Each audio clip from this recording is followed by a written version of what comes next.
I'm sitting at our small, cluttered kitchen table, stirring my tea absent-mindedly. It's been a rough day, or maybe it's just the pregnancy hormones making everything feel more intense. My name is Nora. I'm 32, working as a sports manager for a top American football team, and now, expecting. You'd think that'd be enough excitement for one lifetime, but no, there's always family drama to spice things up. Across from me is my husband, Mark. He's the kind of guy who you know you can always count on. Kind, understanding, and, let's be honest, easy on the eyes too. He's been my rock through everything, especially now, with the baby on the way. Nora, you okay? Mark asks, his brow furrowed with concern. His voice always has a way of sounding like a warm hug. Yeah, just thinking, I reply, trying to smile. Mark reaches across the table, taking my hand in his. Whatever it is, we'll handle it together, okay? I nod, feeling a little better. But the thought of facing his family again makes my stomach twist. They've never been my biggest fans. Mark's mom, Mrs. Thompson, is the type who smiles to your face but whispers behind your back. And then there's his sister, Laura. She's 2 years older than me, married with 2 kids, and she's made it her personal mission to make my life miserable. It started off as small jabs here and there, but ever since we announced the pregnancy, she's been relentless. Just yesterday, at the family dinner, she started again. So, still hanging around those football players all day? Laura asked, her voice dripping with fake sweetness. Mark jumped in before I could respond. Laura, cut it out. You know she's professional. Laura just laughed, a harsh, grating sound. I'm just saying, it's a lot of temptation, isn't it? All those fit, young guys? I clenched my fists under the table, trying to keep my cool. It's the same every time. She hints, insinuates things about me and my job, about my loyalty to Mark. It's exhausting. Mark's mom, sitting beside Laura, always chimes in with her own subtle digs. Well, we just want what's best for Mark, don't we? I remember looking at Mark, feeling a mix of gratitude and frustration. He's always there, standing up for me, but his family's words still sting. It's like they're waiting for me to slip up, to prove their point. Hey, Nora, Mark says, snapping me back to the present. You know none of what they say is true, right? I trust you, completely. I nod again, squeezing his hand. I know, it's just hard sometimes. Mark's face hardens slightly. I'll talk to them again. This needs to stop. I lean back in my chair, feeling the weight of the situation. Our little family is growing, and I can't help but wonder how this baby will change things. Will it bring us closer together, or drive a deeper wedge between us and his family? The day at work was long and tiring, typical for a Monday. My mind kept drifting to the family drama, making it hard to focus on the reports piling up on my desk. I let out a long sigh as I finally pushed back my chair, ready to head home. As I walked through the parking lot, I noticed my car had a flat tire. Great, just what I needed, I muttered to myself. Nora, need some help? It was Jake, one of the coaches. He's a giant of a man, always ready to lend a hand. I shook my head. No, I'll just call a tow truck. Thanks, though. Jake raised an eyebrow. That'll take ages. Let me give you a ride. It's no trouble. I hesitated, thinking about Laura's snide remarks. But it was getting late, and I really just wanted to get home. Okay, sure, thanks, Jake. The ride was quiet, mostly. Jake asked about the baby, and I found myself talking about the nursery we were setting up. He dropped me off with a friendly wave, and that was that. Or so I thought. The next day, things took a turn. I was in the kitchen, pouring myself some tea, when Mark walked in, his face like a thundercloud. "We need to talk," he said, his voice tight. I felt my stomach drop. "What's wrong?" He held up his phone, showing me a video. It was me, getting into Jake's car. The angle was creepy, like someone was spying. "My sister sent me this," Mark said, his jaw clenched. "She's saying stuff about you and Jake." I felt a flash of anger. "Are you kidding me? He just gave me a ride because of a flat tire." Mark ran a hand through his hair, frustrated. "I know, I believe you, but she's stirring things up, telling me to open my eyes and nonsense like that." I slammed my cup down, tea splashing over the rim. "This is ridiculous. She's been after me since day one, and now this?" Mark came over, putting his arms around me. I know. She's out of line. I'll handle it." I leaned into his embrace, feeling a mix of anger and helplessness. "Why can't she just leave us alone?" Mark sighed. "I wish I knew, but I'm on your side, always." I nodded, trying to calm down. "Thanks. I hate that she's doing this." We stood there for a moment, in the quiet of our kitchen, united against an unseen enemy. It was comforting, yet I couldn't shake the feeling that this was just the start of something bigger, something uglier. I pulled back, looking up at Mark. "We can't let her get to us. This is our family, our life. She's not going to ruin it." Mark nodded, determination in his eyes. "Absolutely, we're in this together."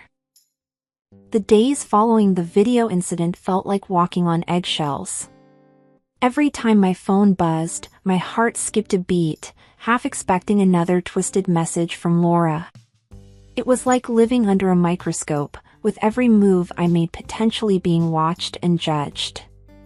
One evening, Mark and I were sitting in the living room, each lost in our own thoughts, when my phone pinged with a message. I glanced at it, and my heart sank. Another text from Laura, no doubt.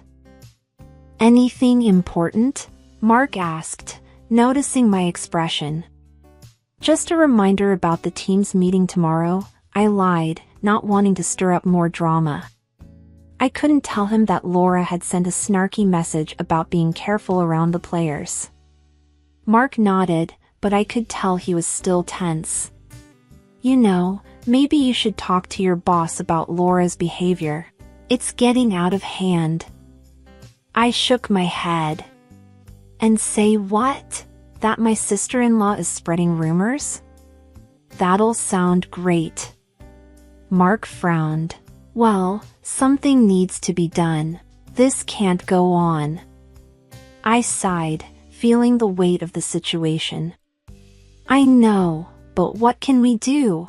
It's her word against mine." There was a silence, filled with unspoken worries and frustrations.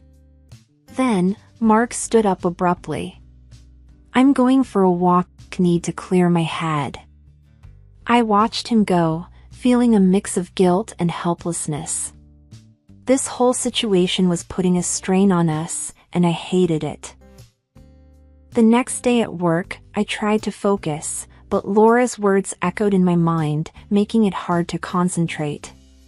During lunch, I sat alone, picking at my food, when my colleague, Lisa, sat down next to me. "Nora, you've been quiet lately. Everything okay?"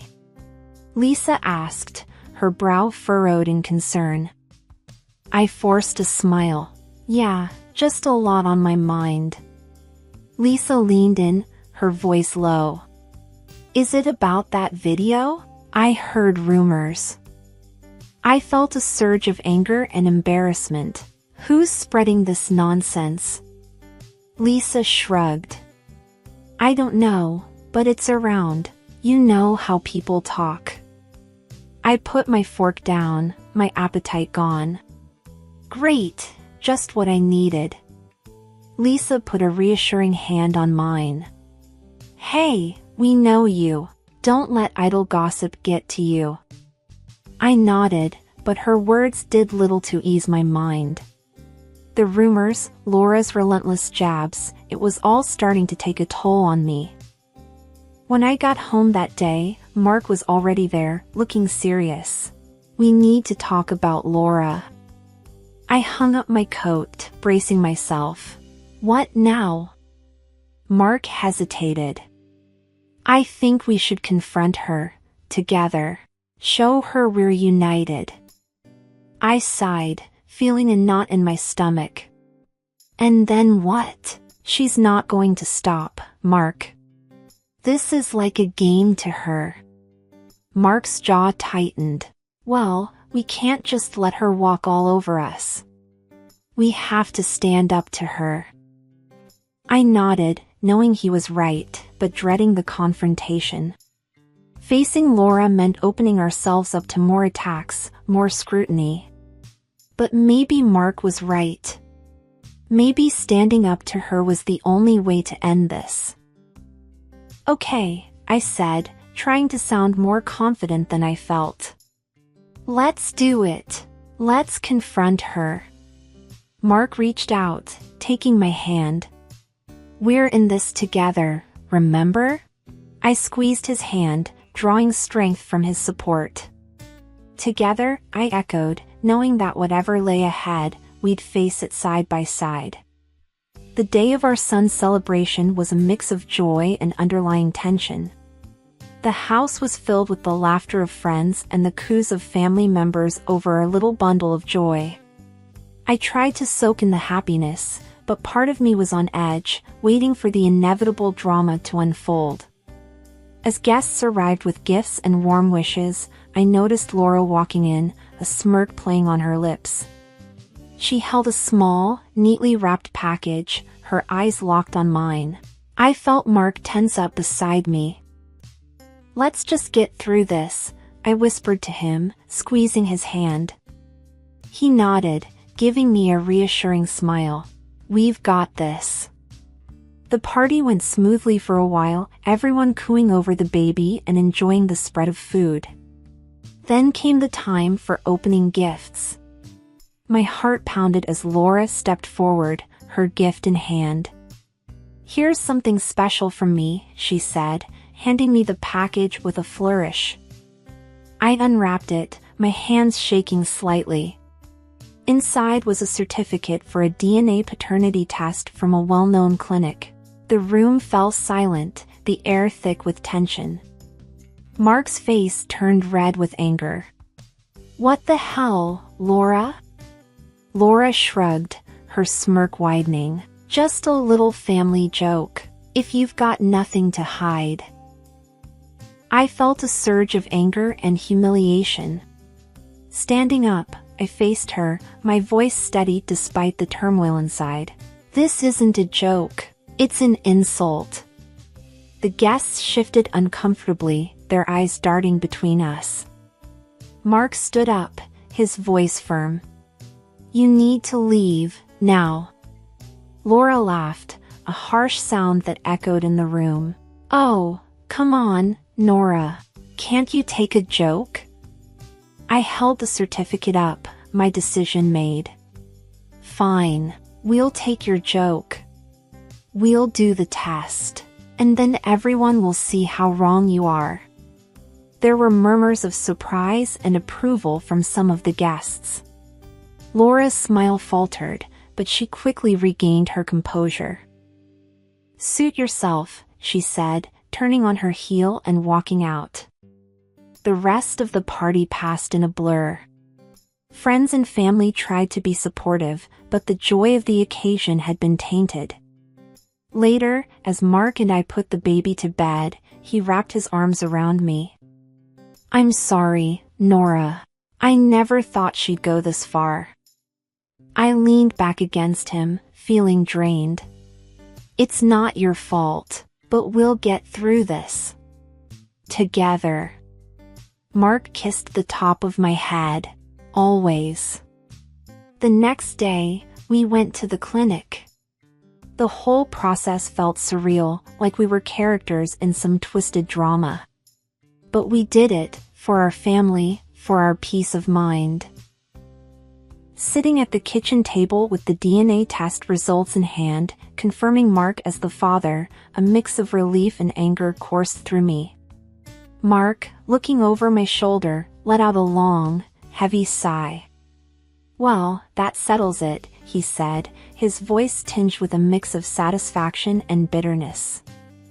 I nodded, folding the paper and setting it aside. "It does.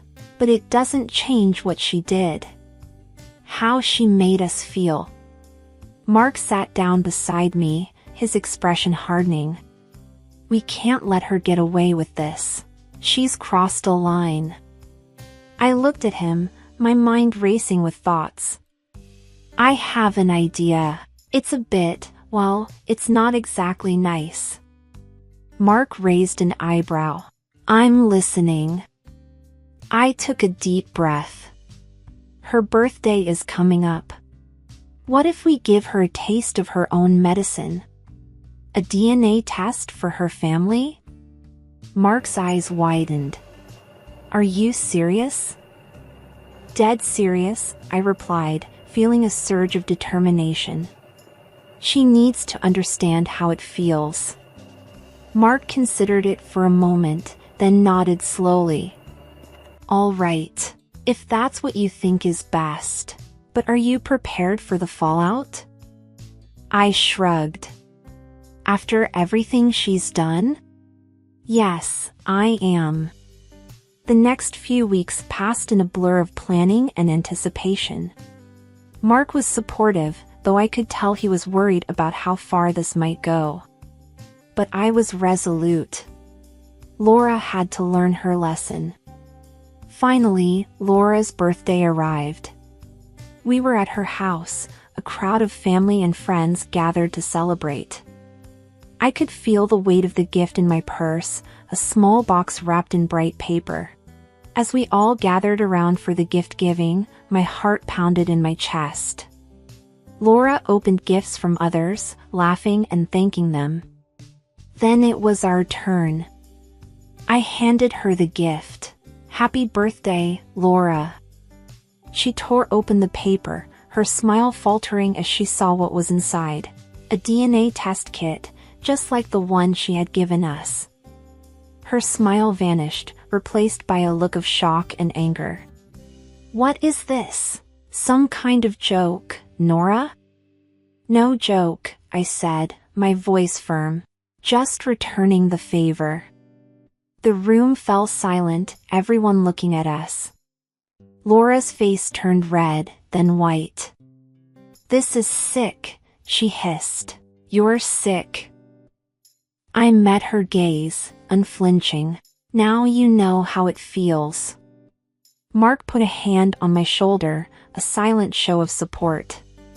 Laura looked around, her expression one of betrayal and humiliation. "This isn't over," she spat, before storming off. As we left the party, Mark squeezed my hand. "Are you okay?" I nodded, feeling a strange mix of triumph and unease. "I'm fine. It's just, I never thought I'd be capable of something like this." Mark pulled me into a hug. "She pushed us to this. Remember that." The aftermath of Laura's birthday party felt like the calm before a storm. Mark and I were at home, bracing ourselves for what was to come. "You think she'll actually do the test?" Mark asked, his voice laced with concern. I shrugged, stirring my coffee absent-mindedly. "I don't know, but I hope she realizes how her actions hurt others." It wasn't long before we got our answer. A few days later, Mark's phone buzzed with a message. He read it, his expression turning grim. "Laura did the test," he said, handing me the phone. The message was short and to the point, with a picture of the DNA test results attached. My heart skipped a beat as I looked at the results. They revealed that her husband was not the biological father of her children. Mark and I exchanged a look, a mix of shock and disbelief in our eyes. I didn't expect this," he stammered. I felt a knot in my stomach. Neither did I. The air in our living room was thick with tension, the kind you could cut with a knife. Laura stormed in, her face twisted in fury, with Mrs. Thompson, Mark's mom, in tow. Their unexpected arrival was like a storm breaking the uneasy calm that had settled in our house. "What the hell do you think you were doing with that DNA test?" Laura spat, her eyes blazing with anger. I stood my ground, feeling a surge of defiance. "Exposing the truth, apparently. Something you should have thought about before spreading lies about me." Mrs. Thompson chimed in, her voice sharp. "You've gone too far. This family doesn't need your kind of drama." I narrowed my eyes, my patience wearing thin. My kind of drama? Laura's been making my life hell since the day I married Mark. I just gave her a taste of her own medicine. Laura's face turned a shade redder. "You're a homewrecker, Nora, that's what you are." Before I could retort, the front door swung open, and in walked Tom, Laura's husband. He looked like a man on the edge, his eyes darting between us. "I can't believe you two. And my wife, my kids." His voice broke. I locked eyes with Laura, who was now visibly shaking. "You want to tell him, or should I?" Laura stammered, but no words came out. I turned to the TV and played the ace up my sleeve, a video from the stadium security. It showed Laura, clear as day, kissing an unknown man in the stands. Tom's face drained of color as he watched. That's my best friend," he whispered, disbelief etched on his face. Laura started to sob, her facade crumbling. "Tom, it's not what it looks like." But Tom wasn't listening. He turned to me, his expression a mix of gratitude and pain. "Thank you. I needed to see this." I shrugged, feeling a cold satisfaction. "Don't thank me, thank Laura for her endless meddling." Mrs. Thompson stood there, speechless, her earlier reproach forgotten. The room was silent except for Laura's crying. Tom turned and walked out, his steps heavy with the weight of betrayal. Laura ran after him, her pleas falling on deaf ears. Mrs. Thompson followed them out in silence. As the door closed behind them, Mark wrapped his arms around me. "You okay?" I leaned into his embrace, feeling a complex mix of relief and regret. "Yeah, it's finally over." The dust had settled in the wake of the scandal, leaving a silence that was both uneasy and reflective. Mark and I sat on our back porch, the evening air cool and comforting. Our son slept peacefully inside, oblivious to the turmoil that had recently engulfed our lives. Mark broke the silence, his voice tinged with a mix of sadness and resolve. "I can't believe it's come to this. My sister, Tom's best friend, my family, all torn apart." I looked out into the fading light, feeling a weight in my chest. "I know. Sometimes the truth hurts, Mark. It's not pretty, but it's necessary. Your sister's actions, her lies, they were like a poison in our family." Mark nodded slowly. "I know. It's just hard to see it all fall apart." I reached out, taking his hand. We can rebuild, Mark. Not the same as before, maybe, but something stronger, something real. He squeezed my hand, a small smile breaking through his troubled expression. With you, I believe we can. We've weathered the storm together. We sat in silence for a moment, each lost in our own thoughts. Then Mark spoke up, his voice more determined. We need to start fresh, you, me, our son. We'll set new boundaries with my family. It's time to put our little family first. I nodded, feeling a sense of purpose amidst the chaos. I agree. It's time to move forward on our terms. As we stood up to go inside, Mark paused, looking at me with a newfound appreciation. You know, through all of this, you've been my rock. I can't thank you enough for standing by me. I smiled, feeling a warmth spread through me. Always, Mark. We're a team, remember? We walked back into the house, the light spilling out onto the porch, a beacon in the darkness. Inside, our son slept peacefully, a reminder of the love and hope that still remained. I closed my eyes, feeling Mark's steady breathing beside me. Tomorrow was a new day, a new beginning. And we were ready for it.